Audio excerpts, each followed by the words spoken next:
So what we're going to talk about today is parent advocacy, and I call it the why, what, and how of communication. And I like to use the WH words a lot, and you'll hear me reference them throughout our conversation here.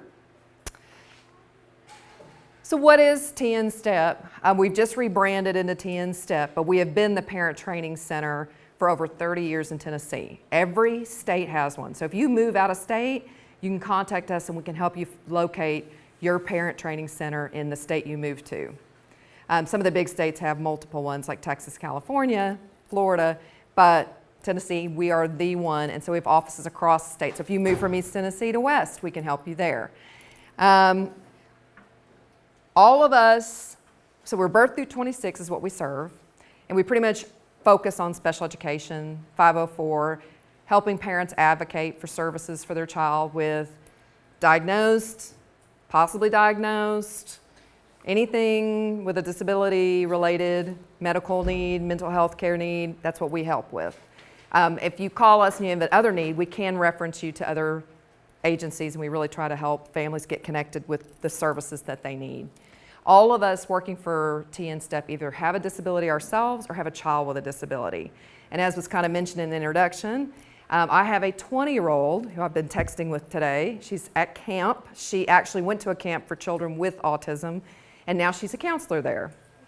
Yeah, so it's so cool because I love for parents to see that a child who had serious behavior issues, serious anxiety problems, was always in trouble at school. I always say the principal knows you with a ball cap and no makeup. That is not a good thing. You have been to the office too many times.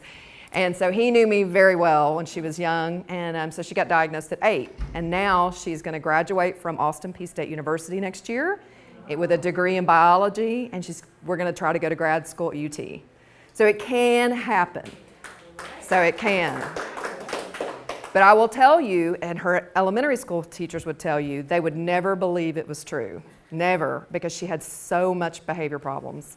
But it's all in how you advocate for your child to get services. My daughter is intelligent, but has serious behavior problems. She needed this much help, and it's that hard to get. So how do you get it, okay? So that's what we're gonna talk about today. So this is what we do. We navigate special education, IEP, 504 plans, referral to the life after high school, which I know y'all aren't there yet, but trust me, it's like a dang train coming down the track. It's so fast. But that's what we do. So I tell parents, if your sense is saying, I don't know about that, that just doesn't sound right, is that real? Or I want this, and they keep telling me no, call us. And then we try to help you figure out, how do you advocate for that? Is that something? How do you go back to the school? Sometimes it's just the way they've always done it, but is that right? And so that's what we talk about a lot. So this is our information, and you can take a picture of this, or if you've got my business card, I've got some more.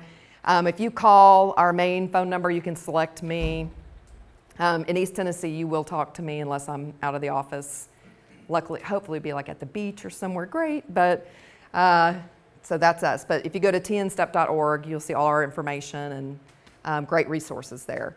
And what we typically do is we will take material that comes from the federal government, the state, other agencies, and we take a 45-page document or even an 8-page document, and we take it into what we call a one-page guide. And so a one-page guide, and I've got some for eligibility on the back table for you guys.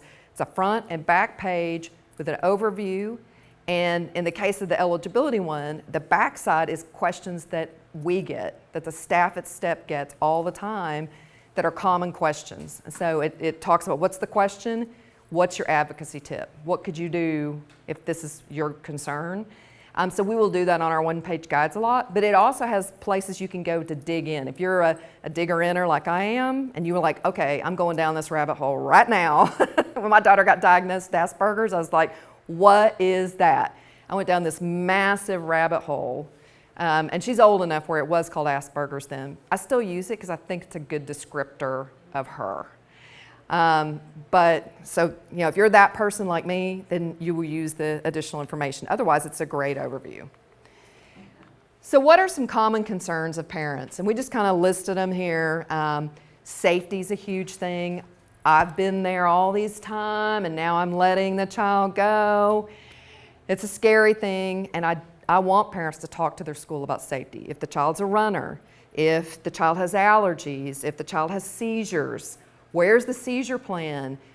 I call it the stranger test. If somebody looks at that IEP, are they gonna know my child has these concerns and I'm concerned about it? So safety is kind of all encompassing. It's medical, it's physical, and so you really wanna have that conversation if you feel uncomfortable about safety with your IEP team. My child needs a one-on-one assistant. In Tennessee, that's considered a restrictive environment. Kind of hard to get, but it's not all or nothing. It's called the continuum of placement. My daughter had use of an assistant for like an hour a day, almost her whole school career, because she can't write very well. So that assistant would come in, make sure she had the materials she needed, the way she needed them. If she had any questions about what was happening that day, she set her up for the routine, and she would pop into classes throughout the day for like a total of an hour. And so it doesn't have to look all or nothing. And we're going to talk a lot about that it's not all or nothing with any of these things. Can my child keep up academically? What are kids my child's age doing academically? So you always, always, always want to compare your child to typical children. What are typical children doing that my child should be doing? And as a parent, she's my only child. I don't know what that is, but there are things, especially for kids at your age, that you can use, and we're going to talk about that. My child can't communicate. So how does your child communicate? What you want to ask the school about what there is to communicate. And what the thing is you want to make sure is that the communication that occurs at school and at home are similar. So if the school is going to use picture cards, if they use a picture of an apple and it's a real apple, and you're doing stuff like that at home, but it's a cartoon, that's very confusing. So the school can send home what they're using to communicate. It should come home to school, home to school. And in the last session, she was talking a lot about things about home to school and things coming home and how you get that and them doing stuff for you at home. And I would always, like, how do I know what they're doing in speech language? How do I know what they're doing in OT? Well, what I would say to my school's team to know what was happening, I'd say, you know what? I want to reinforce what she's learning in occupational therapy. Can you share that with me? Because I'd like to do that at home.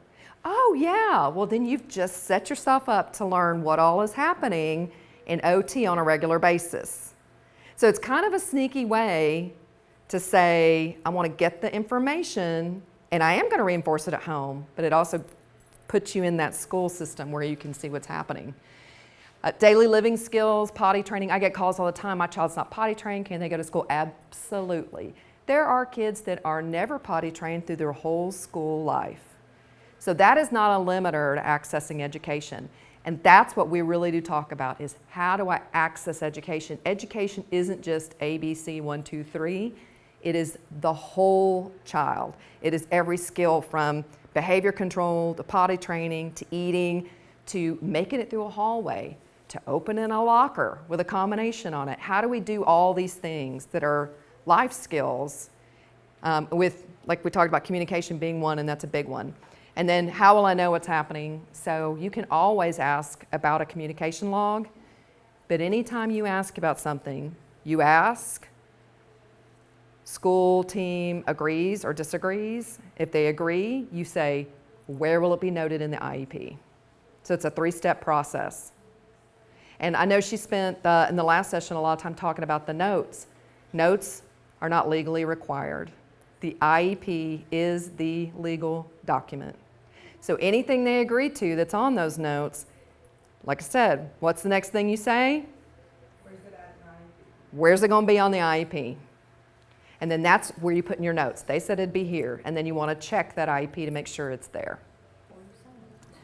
That's right, before you sign it. So you are your child's best advocate. And I don't want to miss any of my notes because I wrote this special for y'all. I took pieces of our other ones. But you know your child best. You know what they like, what they don't like. And sometimes that's a hard thing to sell to the school. And as your child ages, it's really important to use teachers or people even at the school that have worked well with your child, because I don't know, for some reason they believe another teacher more than they believe you. I don't get that, but it's true. And so what I would always ask when my daughter had a very successful teacher, cafeteria worker, PE, it didn't matter. I'd have them write a little one-page thing for me. Write a one-page thing about what'd you do that was successful? Why did my daughter listen to you and not argue with you? How did you get her to do these things? And they would write it, and I would take it to the team, and I would take it to the other teachers, and they could learn from it and set themselves up for success as she transitioned year to year. Because that's the hardest part, is you get this teacher working great with your child, and you're like, oh my gosh, it's the end of the school year, and then there's another teacher. And then what happens when you get the 4 teachers? So keep that in your mind. When there's somebody doing something great, have them note it for you, write it down. So on the table, I've placed a thing that's called IEP planning questions. Yeah. So I want y'all to take a minute, and we're going to take a couple of seconds, and we're going to think about those things and write some stuff down. And then you can take the blanks with you if you want to, but y'all take a couple of seconds to write that down. These are prompts that help you think about what it is you want for your child. And I'll read them since we're being videoed, but it's, what do you want your child to be able to do that they can't do now? What skills will your child need to increase their independence? What are children without disabilities doing or learning that you would like to see your child do or learn? And so I want you to remember, all of us sit there and when they're little and we think, oh, maybe one day they'll go to college or they'll do, you can think like that, but in an IEP meeting, what we're thinking about is this annual IEP year. So that's what this is prompting you to think about, is what do I want now? What do I want for this annual IEP? And that's what we want to focus in on, because every time we focus in on progress on this annual IEP means progress on the next annual IEP, which means more progress and more progress. And so they keep building on each other.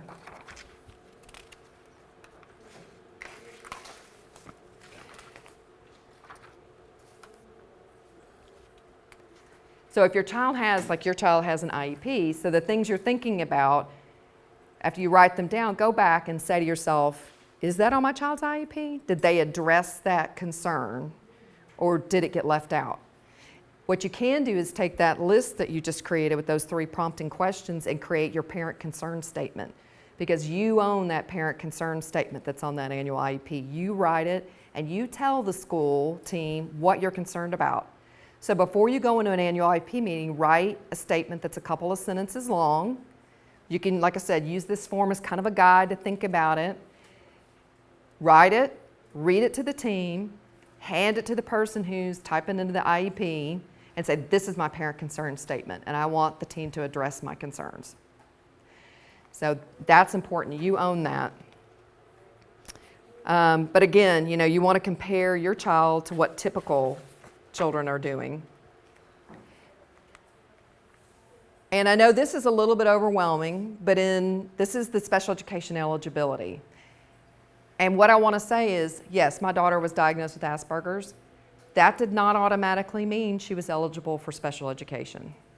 And that is why every 3 years you get reevaluated for eligibility. Now, both the parent and the school can agree not to evaluate, or if you have concerns outside of an evaluation year, and it's noted on the front of the IEP, you can also request an evaluation outside of that. The school will ask you why, and they can, but you can ask for that if you've got concerns that haven't been addressed in evaluation. Sometimes I see IEPs for children that may have an orthopedic concern. And it's funny because schools have a tendency to pick these, I don't know if, some of the categories we're familiar with, developmental delay, autism, and sometimes orthopedic, for some reason, I don't know why, they don't think of it. And so I was recently working with a family and they had autism and other health impairment because the child had ADHD, but the child had a severe orthopedic impairment, which would have qualified based on eligibility criteria. And that was really impeding progress, this orthopedic. And so there's only 2 categories on there, so you want to really think about, if your child has multiple disabilities, which ones are causing the biggest concern with accessing education. And so that's kind of how you want to think about it. But these are the categories. The ones with the double asterisks are Tennessee specific. And so you will age out a developmental delay. But if your child has a concrete diagnosis like autism or orthopedic impairment or whatever, the school should be using that. They shouldn't use developmental delay. If you have a private diagnosis of a particular disability, they should use the correct category and not just developmental delay just because your child's young. Developmental delay was meant to catch kids that they're too young for us to really know what the disability is. We know something's going on and they need therapy. We need to be able to get them the therapy they need, but we're not sure. But on the top, you'll see it says it's a 2-pronged test. Do they have the disability, and do they require special education to access school? And so that's the question. Like I said, my daughter educationally could do all the work. She was actually almost a year younger than all her peers, and she would outscore them almost all the time. Now, would she do her work fully? No, not really, because she would get bored and then she'd have a behavior, and so then we would spiral down with boredom. So her access was created because, number 1, she couldn't write well. Number 2, she needed a behavior plan. She needed strong behavior supports to access education, or she would clear the entire classroom, which was not successful. So that's what you have to look at. What do they need for access? So all means all in Tennessee, and that is what the Tennessee Department of Education says, all means all. And so this is some of their statements about it, leading to post-secondary success, life after high school, which they are judged on federally. They look at that. General education students first. So they are general education students first. So you always want to think about that. And you want to remember that. That's real important because school policy applies to you too. Because your child has an IEP doesn't mean that they don't have to follow school rules, like no hat wearing and all that stuff. So you always want to get a copy of everything a typical child gets in terms of policy manuals, all of that. Then they're talking about cognitive delays and complex disabilities. At the bottom, you're going to see I wrote 10 ELDs. Does anybody know what 10 ELDs is? Tennessee Early Learning Developmental Standards. That is how you guys are going to know what typical kids are doing. All you got to do is Google the word 10 ELDs. And it'll be the first thing that pops up.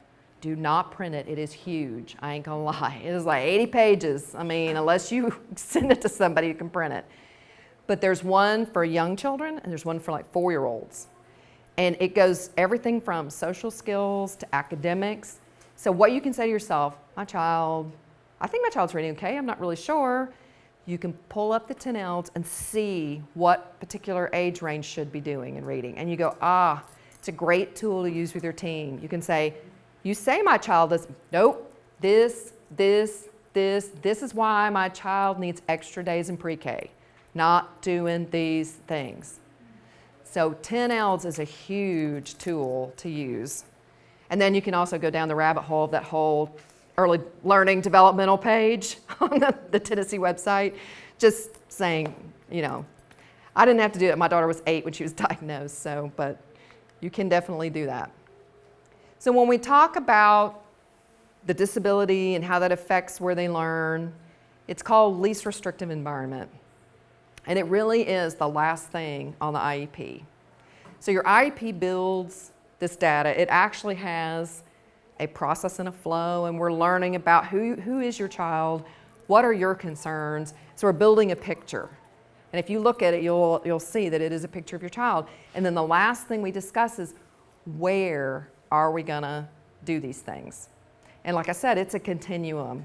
So we might do some in general education, we might do some in a special site facility. So it just depends on what your child needs for pullout.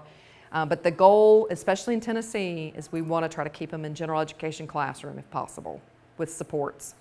And so When you want to figure out, is a general education classroom supportive enough, I tell parents to tell the school they want them a meeting, and you want to walk through every second of your child's day. My child gets off the bus, goes into school. Can your child do that themselves, or do they need help? Who's going to help? My child goes into school, they have to go to the classroom. All right, how do they do that? Circle time, bathroom, cafeteria, like walk through every second of the child's day. Who's helping? What support does my child need? Does my child need a schedule for potty-in to encourage potty? What is happening? So that's really going to give you the picture of what is your child's least restrictive environment. Because I will say, the use of an aid, it can be abused by a child like it was by mine, because she's very manipulative that way. She's a sweetie pie, like y'all would love her, but she had her aide doing some of her science work in middle school.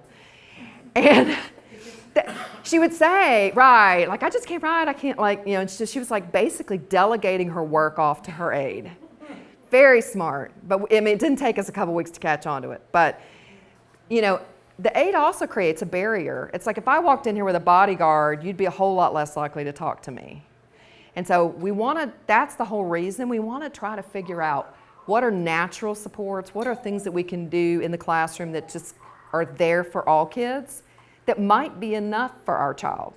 If your child doesn't want to sit in a circle because they can't stand to sit, like I've been standing, I think you see me, I've been standing all day because I don't like to sit what's wrong with your child standing, not sitting in circle? I mean, is that a big deal? So, discussing those variables with them to make it a more flexible environment. So that's kind of what, when we talk about least restrictive environment, is where are we starting and how can we adjust? But it includes everything. In Tennessee, the typical school bus, the everyday comes outside your house school bus, is the least restrictive environment. It's actually under least restrictive environment in Tennessee code. Then you add supports to that bus first. Then you add a special needs bus if your child can't access a typical bus. So it shouldn't just automatically be, oh, your child has an IEP, they go on the special bus. It doesn't work like that. You try to provide support on the gen ed bus, then you go to the other bus if that's needed. So that's also field trips. They should get the same accommodations on field trips. If they have an aide, the aide should be on the field trip. Football games, anything, dance, school dance, clubs, any of that. So whatever services they're getting, they should be able to get. After school program, as long as the school is the one, like if you want your child to go to after school program and it's at the school buildings, it's federally funded, then accommodations and the IEP applies to that location. It's federally funded by the school. Community experience is extracurricular, so all those things practice. So you just want to talk about those environments your child's going to be in and what they need to access them. And it's going to change. So LRE should be talked about every single year in your IEP. It shouldn't be assumed it's going to be the same setup as it was last year. So when you do it, you want to say, how's your child going to build friendships? Least restrictive environment starts zoned school first, and that's so their friends go to the same school that they do. So that's why it's really important to try to keep your kid in your zoned school if you can. That increases language, access to curriculum. So you want to ask these questions, participating in all the school activities. Again, like we talked about, the IEP applies. So this is how I felt going to the principal's office all the time. So I'm Timmy's teacher because it's like frazzled. And it doesn't have to be like this, and I would say to never let it get to be like this. And so when you see you're heading down that course where you're constantly being called to pick your kid up, come down to the school, that stuff's not supposed to happen. That means something is wrong, like your child either needs behavior supports, something's wrong in a class setting, something is causing those concerns. I even was talking to a parent the other day, if you have to keep bringing underwear down because your child keeps having accidents, something is not right. Have an IEP team meeting. If you have an IEP, that is a protection. You can talk to the teacher, that's fine, but if the teacher, I get calls all the time, the teacher said they'd do this, but if it's not an IEP, an IEP team, they don't have to. That's no promise. So use it, have a meeting, And when you request a meeting, send it by email and with like 3 or 4 dates and times you're available, and express what your concern is. Because some people are like, well, then they'll plan and all. Yeah, they'll plan. And so they might have some really great ideas in advance of the meeting. You'll be prepared and they will be prepared. So we want to talk about spending time to develop the why. So, again, we're looking at why things happen, what would happen if we don't address these deficit areas. And that's really, really, really important to look at. Again, I always tell you, at the top of my meeting notes when I would prepare for IEP meetings, and this is even before I started working for TNSTEP, I would write who, what, when, where, why, and how. What we call the WH questions. Who, what, when, where, why, how. I'm concerned, my daughter's name is Lee. Lee is not doing this. And the school says, okay, well, we'll help her do that. Who will help her do that? When will it happen? How will I know that it is occurring? What will it look like? Right? So it engages the conversation, but when I write it at the top of my paper, because it's just me and it's all of them, it reminds me to ask those questions so that I can note their response. And then I say, okay, well, where is this going to be noted in the IEP? So that's my final question. And then I write my note. So it's really, really important. Your concerns are valid, and just so you know, you and what's called the LEA representative, which is usually the principal or vice principal of the school, but you have to ask whose role at the meeting. You guys are the most powerful people in that meeting, and never forget that. You have the most rights. Those 2 people have the most rights of anybody in that meeting. And I don't care if the special education director is sitting in that meeting. If they aren't the LEA rep, they are not as strong as the LEA rep and you. So just always remember that. You have the most rights. But always, always follow up with things in writing. If you have a phone call with somebody, put it into writing. Hey, thanks for talking to me. We talked about this. Let me know. So you always want to share what you know about your child. And there's a thing called a 1-page profile. And in the last session, she mentioned the All About Me book, which is actually produced by us. We're the keepers of it, creators of it. But there's also a thing called a 1-page profile. And I know that this is going to be available. They're going to send out all these materials to you guys. And I can pass this one around. But this is an overview that we've put out of what is a 1-page profile and what does it look like. Okay? And there's a really cool site. And so when I pass this around to you, you'll see at the bottom, it's kind of long, but you could write down a couple hints and Google it and pull it up. It's a UK site, but they've got ones like dogs and cats and soccer balls, and you plug your child's picture in, and it's so important for them to see your child. And when my child was in middle school, we would always meet with the teachers before school started. I'd let them meet her, and then I'd have her leave the room, and then I'd tell her how dastardly she is.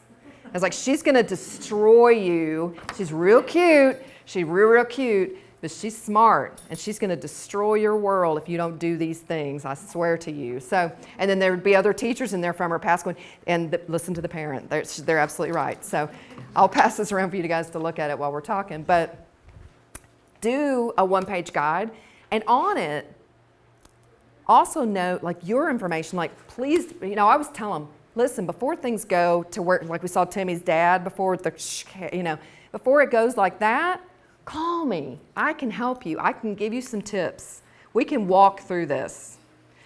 I've been called many times. I was called in 8th grade when Lee cleared an 8th grade math class out for being loud. And the assistant principal calls me and goes, hey, Beth, it's Stacy. You might be able to hear Lee in the background. And I was like, well, all I could hear was, I was framed. I was framed. And I said, please tell me there aren't other 8th grade kids there. He's like, no, they left about 5 minutes ago, but we can't get Lee to leave. I was like, well, okay, do this. And they had an 8th grade trip coming up. And I said, tell her you want to show her some pictures of it in your office. And she up and left. Because you just had to, she was stuck. She was stuck, saying she was not going to give up. She was going to win. And he completely had to change the topic and get her out. And so they need to learn that you have strategies that work so they feel comfortable calling you. But by offering them your information and telling them, hey, please call me, I will help you however I can, it does work. I also want to say when we're on this picture of the kid, like it does talk about what do people like about the kid and what makes Sam happy, what's he need. It always helps. Google is your friend.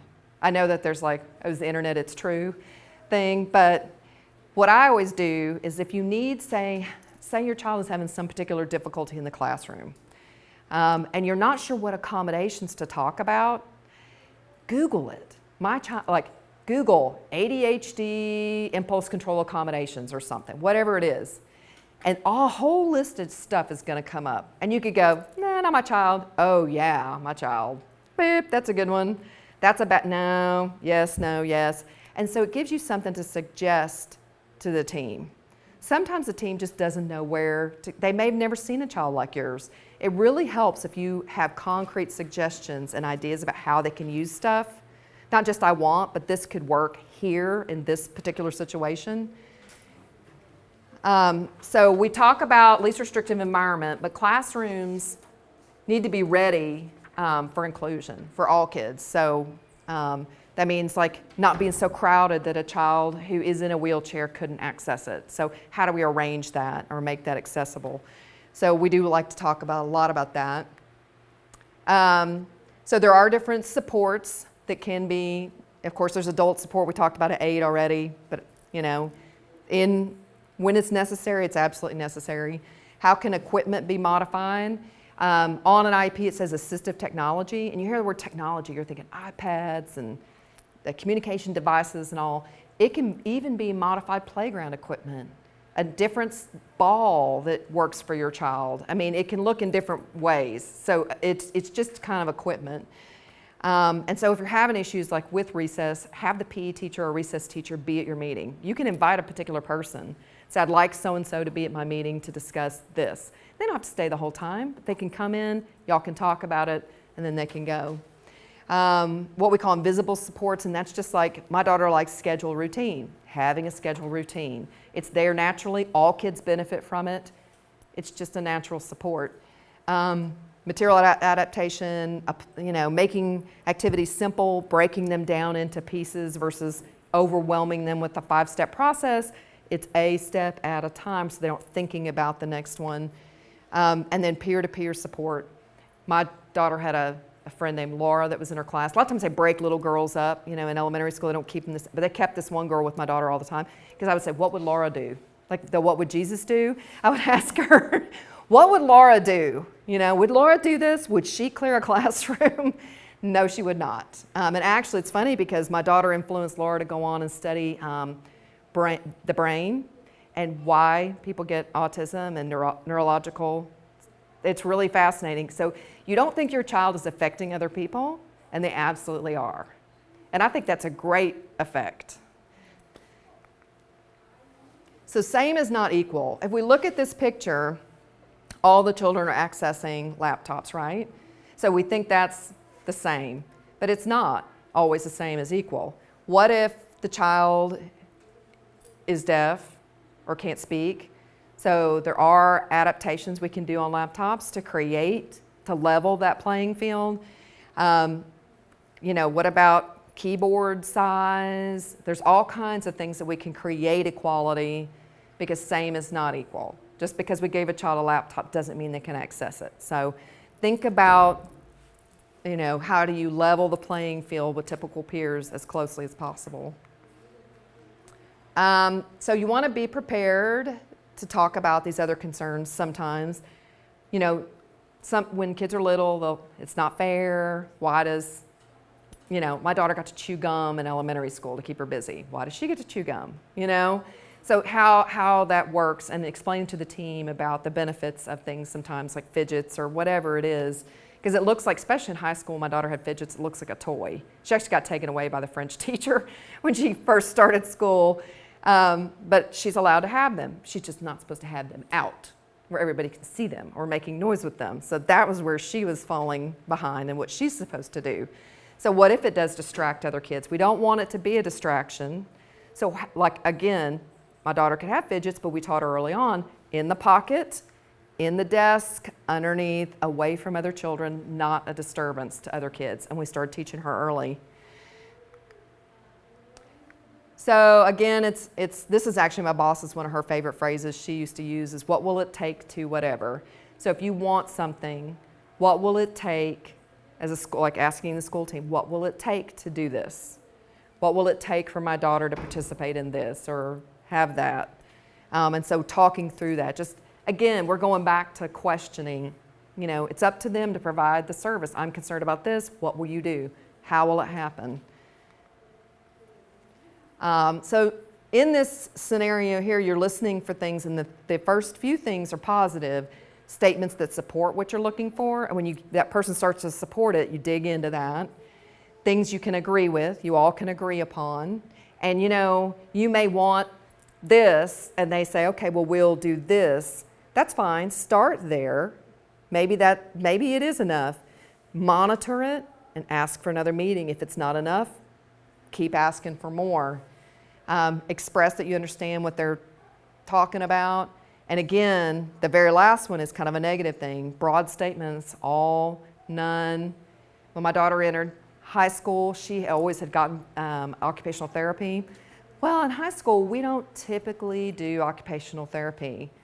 You want to know what I said? I don't care what you typically do. I care about her. And if you're telling me she met all 10 of her OT goals that are on her current IEP, fantastic. I would be over the moon. So if you can say that, then I'm good with it. But of course she didn't, so she had OT all through high school. So don't get discouraged when they say, well, this is what we do, or this is what we typically, you just go back. Well, my child needs this, my child needs that. And always establish a way to communicate. Is it going to be email? I don't really recommend sending things home in kids' backpacks to never be seen again. Or the school says, we sent that home and you didn't even know it was in the child's backpack. So discuss how you're going to communicate and who you're going to communicate with. So if somebody says, like we were talking about the IEP, you don't have to sign it right there at the meeting. You have the right to review it for 14 days.